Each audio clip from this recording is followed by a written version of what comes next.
Yeah, he's proud of all his kids. I'm one of four, so. I am aware. I think the I said that in a very conniving way. Oh, I know.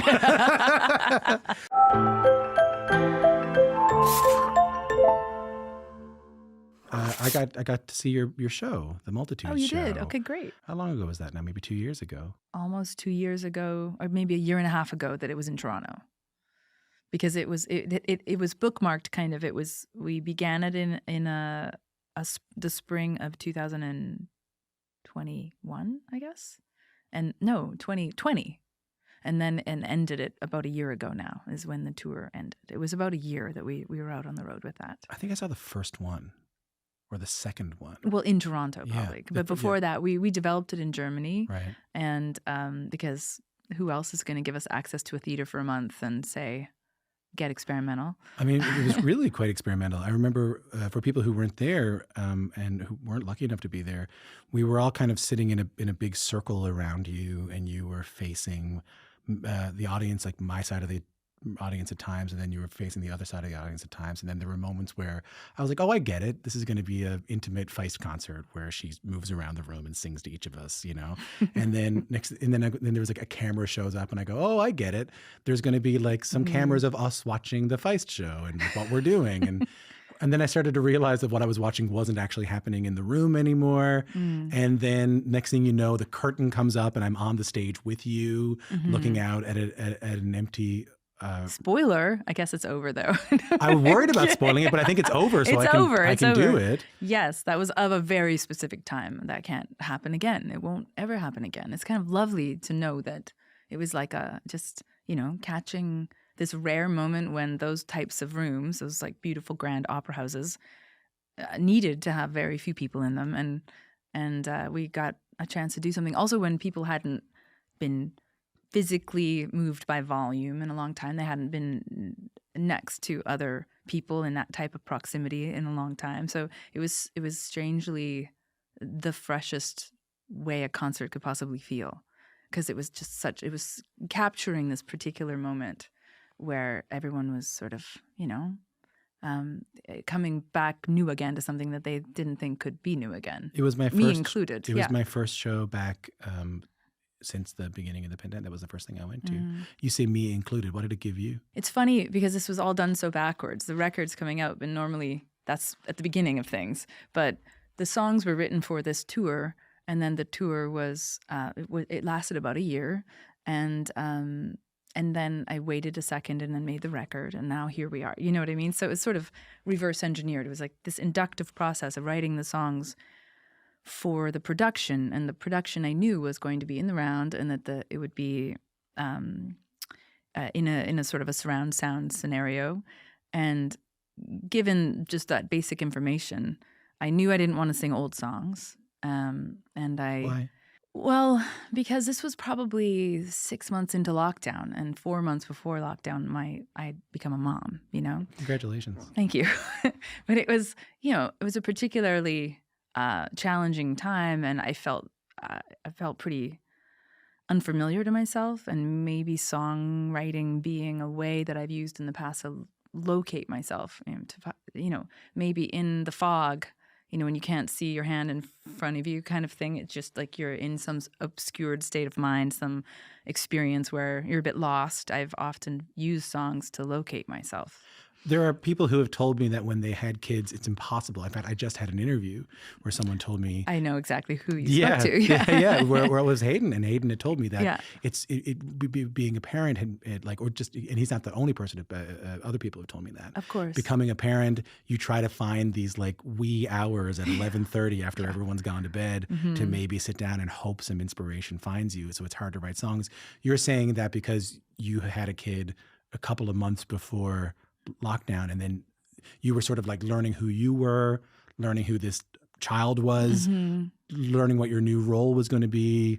At the same time, you found that writing songs helped you. It was like a sail for you. It was a North Star, or at least a compass point that I could understand. It was sort of, I've joked that the person who decided to become a parent should probably still be around to parent this child. You know what I mean? What do you mean? Well, it changes you so much, and The person who made the decision to have a child Yeah. should be there with I'm the child. speaking about her in third person because almost unrecognizable former self decided to become a parent. You know, Yeah. it's like this person with this sort of endless, nauseating freedom. this, you know, just like an autonomy beyond measure. You know, just like hours upon hours of time to sit around and wonder what's up inside of me, and you know, and that is gone. And so, interestingly, her North Star was to become a mother, and then I did. But it's a crucible, you know. It's just and an old friend of mine, a photographer from New York named Casper.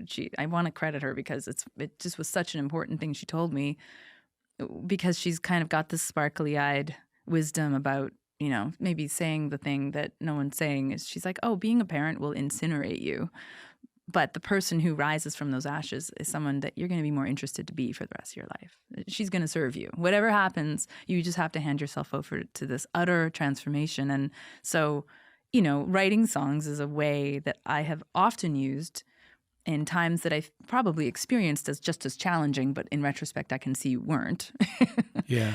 And then I was able to bring that relationship to my kind of, you know, I guess it's it's a very liquidy infrastructure in there. It's malleable and mutable. It changes, but it still holds me up. That's sort of it's the way I make sense of my you know, the Rubik's Cube that is never going to be solved, of how I approach the problems that face me and whether I make them worse or better. Basically, I suppose is the maybe the aspiration.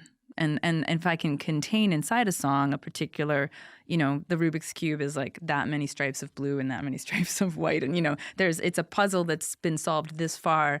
And if I can put something in that container of a song that gives me a few clues, I can plant them for myself. I say as if there's plural future selves. Yeah, there was a plural past self. Exactly. I mean, it's a problem I can continue solving for the next 40 years. And I have had that happen with songs from the past. And that's why I know that it's something that if I do it with more intention now, I can continue to try to solve problems for the next 40 years, you know. I heard you say this thing about having your kid, that it was like a spiritual smallification. What does that mean? I don't recall, but I love it. You did say it. I mean, I heard you say it. Really? Yeah. Well, I suppose because it's life is sort of reduced. It's expanded, but it contracts down to these minutiae, these little doings. You know, and you know, someone once said we're human beings, not human doings. If we can approach the doing of things with the way to be during the doing of those things, then that might be a clue there. It's sort of the smallification. If it's instead of looking at it like, oh my God, I'm all I do now is this series of tiny things, but they were all you know, imbibed with this, you know, some deeper meaning. I mean, this is now the fostering of a life, is the keeping alive of a brand new being on this earth, you know, maybe teaching her how to be here, you know. I understand that. It seems to me that, like, if I understand this correctly, playing Saturday Night Live, touring to big old theaters and arenas, these are big things to do. These are big things to do. Mounting a big tour, going to Germany and developing a stage show, doing that stage show. These are all really, really big things to do. Preparing noodles, loading some time-lapse videos on an iPad, getting a set of pajamas. These are smaller things to do, but they are imbued with a deeper meaning, so they're more powerful. I mean, I like that I said that at some point, and I'm trying to wonder at what point did I feel the spirituals inside the smallification, because it is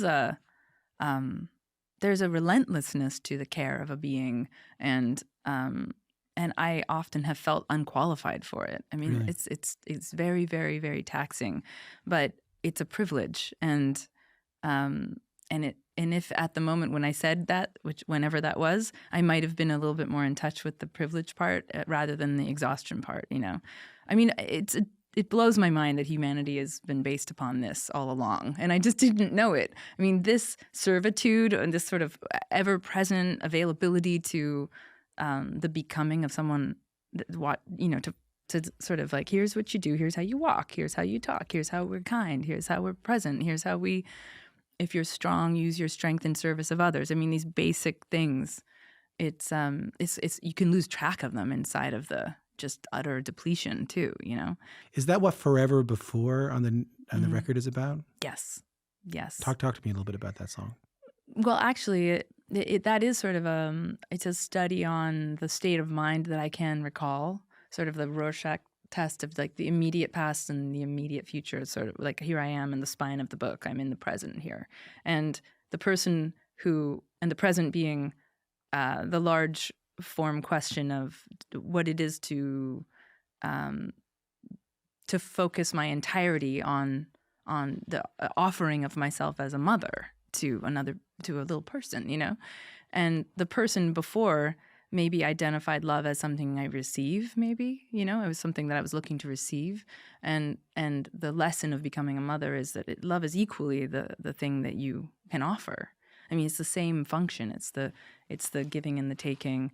And that song sort of studies, you know, maybe my misidentification of the quality of love that I was looking to tap into, and then identifying it as something where, I mean, the phrase "I've never begun a forever before." It's sort of, I have committed to things before, but I've done it sort of laterally, and I've sort of backed in and checked it You were out, keeping your dip options your open. toe. Yeah, you Yeah, just want to sure. like Yeah. make sure that this, or I mean, you know, committing to get on a plane at 5 a.m. to show up somewhere to do something that's going to be hard when I get there, but it was me that decided to do it, or, you know, those sorts of temporary commitment. You know what I mean? It's a commitment for this week. I'm going to really hold it together and get this thing done or whatever. But the forever of becoming a parent, yeah, that's where. So she's definitely in there.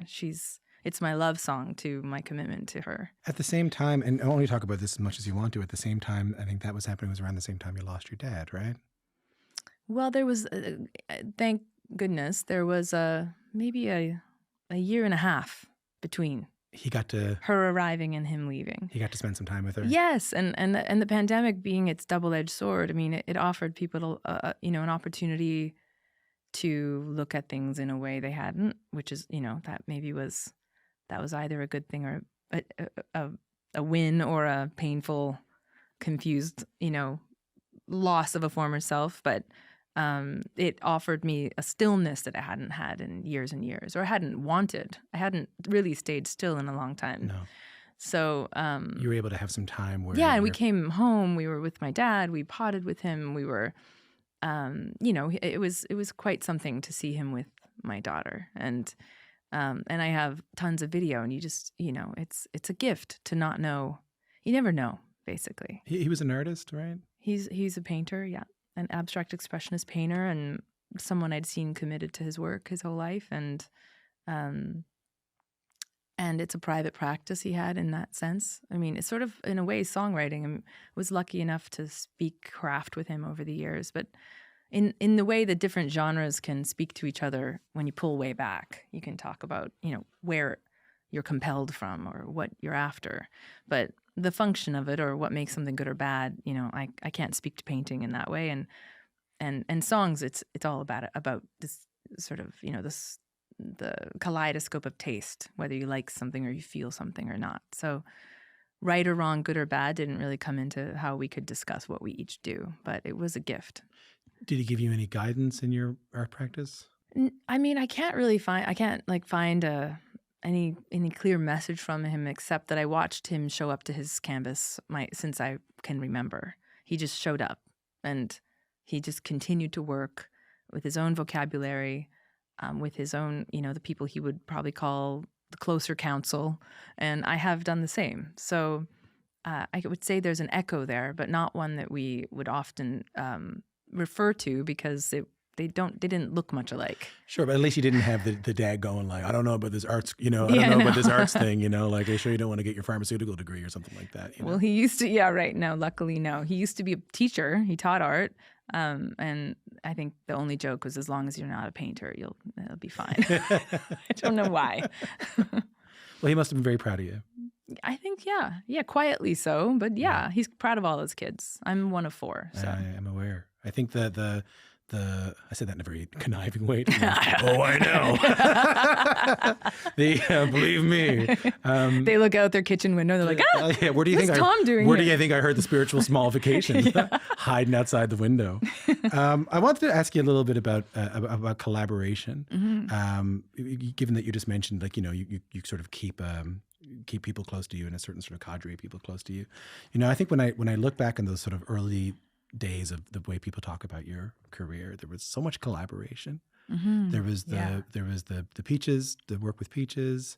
There was the guitar by Divine Right. There was a broken social scene. I mean, so many things that I'm sure I don't even know about.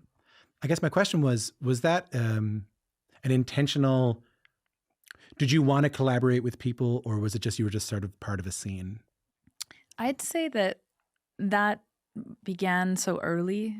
Well, for the first 5 years, I was in a band and in Calgary, and that band we were a kind of a closed circle, and we did our thing, and we wrote our songs and made our recordings and stuff, and played in a scene with other bands. But it wasn't like we were all interchangeable.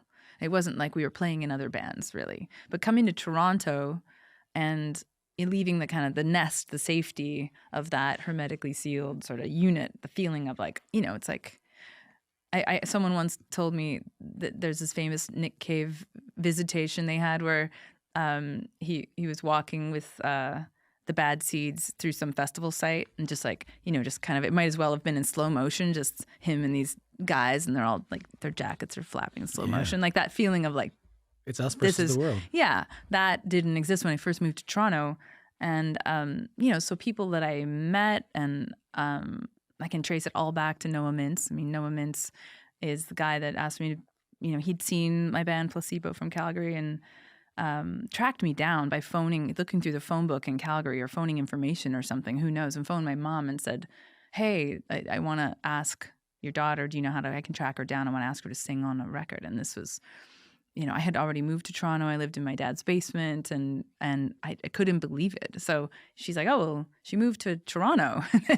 And so Noah asked me to sing on his record, and then to play bass in his live band. And that led me to, he's sort of like ground zero in terms of everyone that I now know. It all comes back to, it's sort of a brand new life was beginning here. And he just he was the starter yeast for the entire life that I now live, And it was a bit of an interchangeable scene back then. There were things to be done, and people starting from scratch, and can you play guitar, and do you know how to play it, and what do you know, and oh, I met this guy last week, let's do, So it was just sort of it might have just suited the time where I was trying to get my footing and figure out what I was doing, and but it is many lifetimes ago, so it's hard to really remember, but that was the vibe around Toronto. It could be the case now too. It's just I'm not tapped into it in the same way. What do you remember about putting out the first record, the Let It Die record? Oh wow! It was such a big record for me, Leslie, and me and my friends, and wow. I mean, it could have gone so many ways. At that moment, I had my foot on like 5 hinges that were all, I was getting invited to go over to Europe and back up Peaches, who I had lived with here. And she'd put her roots down in Berlin and was sending me, paper ticket, like back in the day, to go get on a plane and go do shows with her. Gonzo had moved, Jolie Gonzalez had moved. But then Broken Social Scene was starting here, and I was part of that original. I think there were 6 of us that started Broken Social Scene, and the first winter before You Forgot It and People was made, and we were just gigging at like TEDs and stuff. So there were roots down in that way too. And I had been making my demos. I lived with Chris Murphy, my first boyfriend, from Sloan, and had a 4-track and his computer, and I had been making all these early demos, and And so taking those demos to sort of my crew over here, Broken Social Scene, or taking those demos overseas, and what am I going to do? What is this? Is this a record? I don't know really what I'm doing. And then it just so happened I started to tour more and more with Chili Gonzalez. And on days off in between tour, he had met a producer in Paris named Renaud Letang, and they wanted to work together and see what they could be as a production team. And I just became kind of the subject matter of their experiment of being a production team. And I'd never worked in a proper recording studio before. I'd never had a producer. I'm like, what's that? Oh, is that the guy that plugs stuff in? Like, no, I didn't know. Yeah. And so we recorded that and days off on Gonzo dates. And it slowly became apparent that it was a record. And they were also all covers. I was like, if this is an experiment, then I'm not giving my songs that I care about into this weird experiment. So originally it was like that Bee Gees cover, the Yeah. Inside and Out, and the Ron Sexsmith cover, The Secret Heart. And I think I might have brought that in there was we did Look of Love. We did a weird Stevie Wonder cover. Do these exist? I hope not. I asked all your siblings and they didn't have it. I went through all the boxes in the basement. Yeah, so it's called journalism.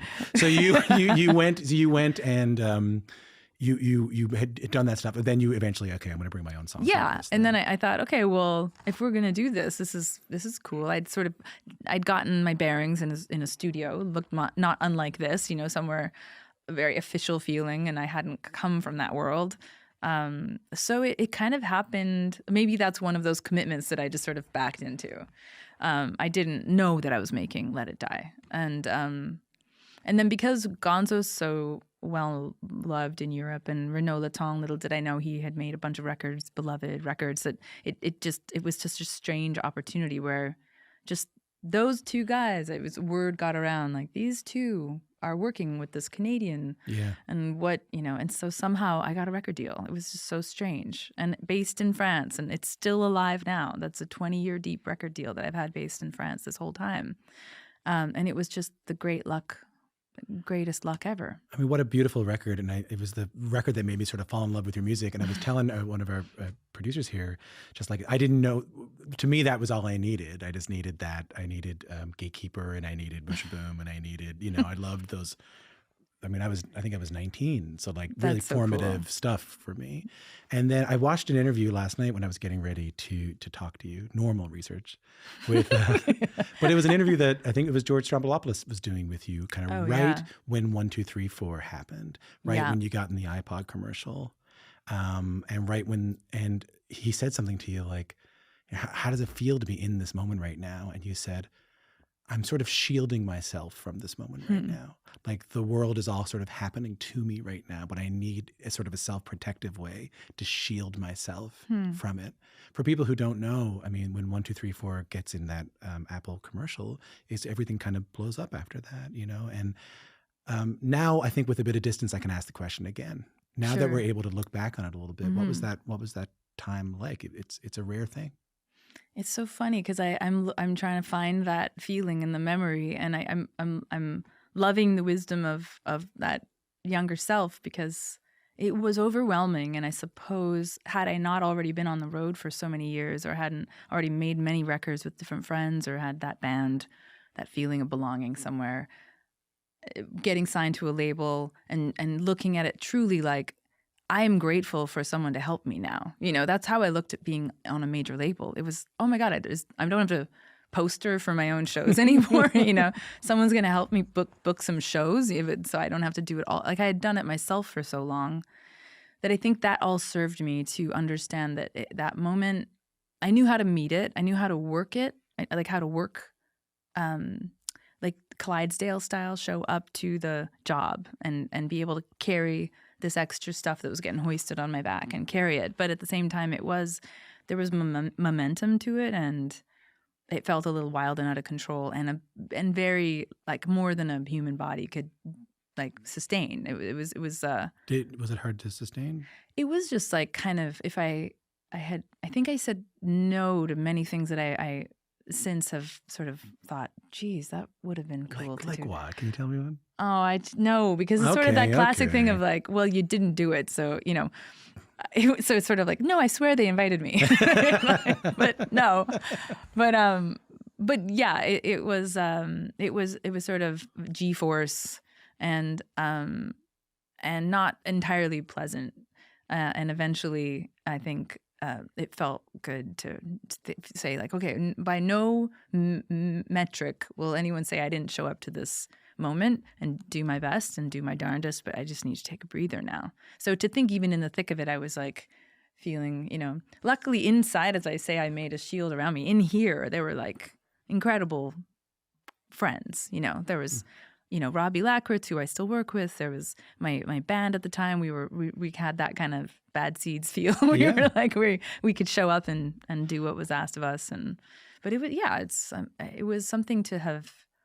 Be glad you made it to the other side, sort of. Have you ever heard that Neil Young quote where he said, "I found that I was going towards the mainstream, so I swung towards the ditch."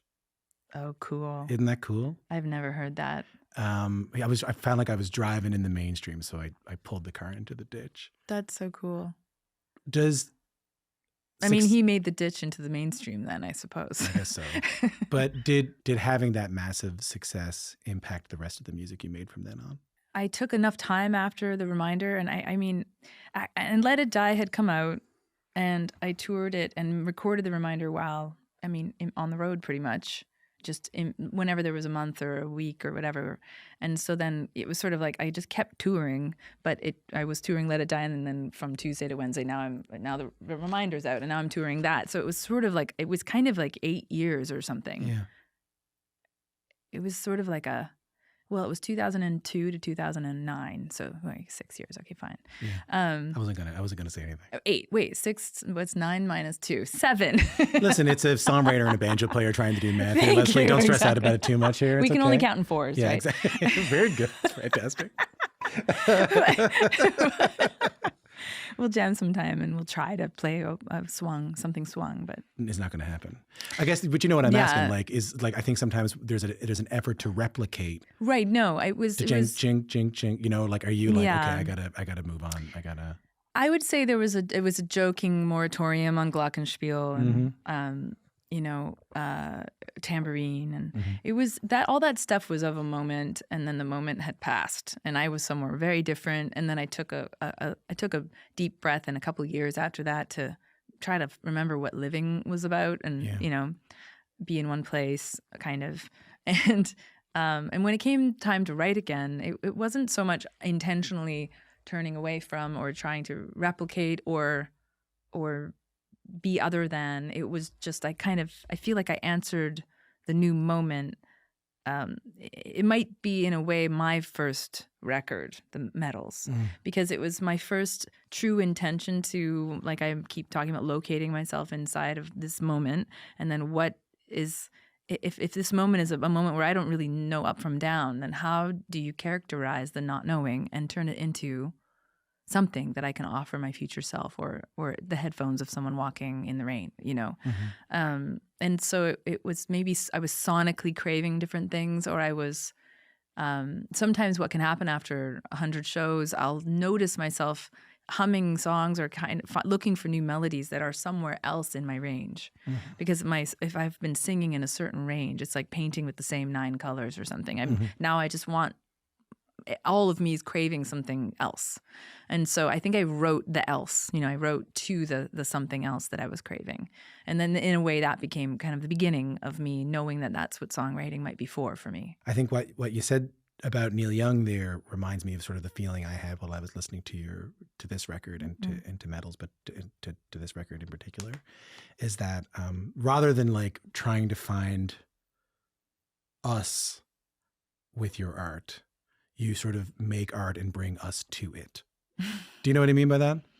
Like you sort of are uncompromising with the art that you want to make, but find a path for me to come to it. If that happens, I would be grateful, because I think that might be, no presuming anyone will want to come, but I do know that I have nothing to offer unless I'm offering where I'm at. I don't really. The zeitgeist is this, it's like quicksilver. It's just moving all the time. Yeah. There's no and you catching were in it. it. Like you were in it. Well, and I maybe I can remember, I can squint and remember there was a second there, Hmm. in some Canadian form, It was it was yeah, I can remember a moment of being sort of in that uh thing that you don't know it until it's too late to identify. Oh, Yeah, that what was that, yeah.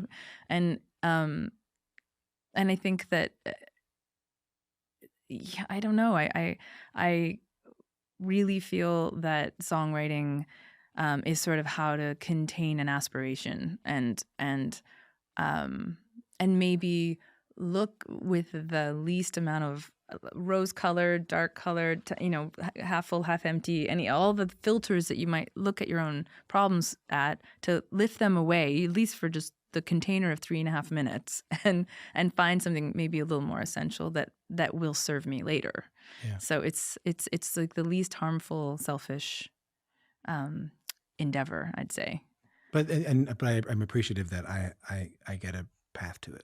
You I know. would appreciate that too. Yeah. I mean, I often feel that a friend of mine, well, Jason Collette just wrote me that he was listening to the record in headphones on rainy dog walks, and Hmm. I said, "That's the gift. If that's where you've been and you've found yourself going back a couple times, then you just made my album release for me because all I'd want is if one person has a headphone experience and it's I think that's a gift. It's like my privacy and his privacy hung for a second, and they never will. Because when you're alone with yourself, there's a reason why you're alone there. It's an interior vocabulary that doesn't maybe have words. And then songs can kind of characterize that Yeah. or help reach it, just push it out of me. So it's like maybe here, and then if your equivalent comes and there's a Venn diagram of kind of common experience, or mutually alone but mutually find an understanding of something that otherwise seems so unsolvable, then I, I think that's just, I'm so grateful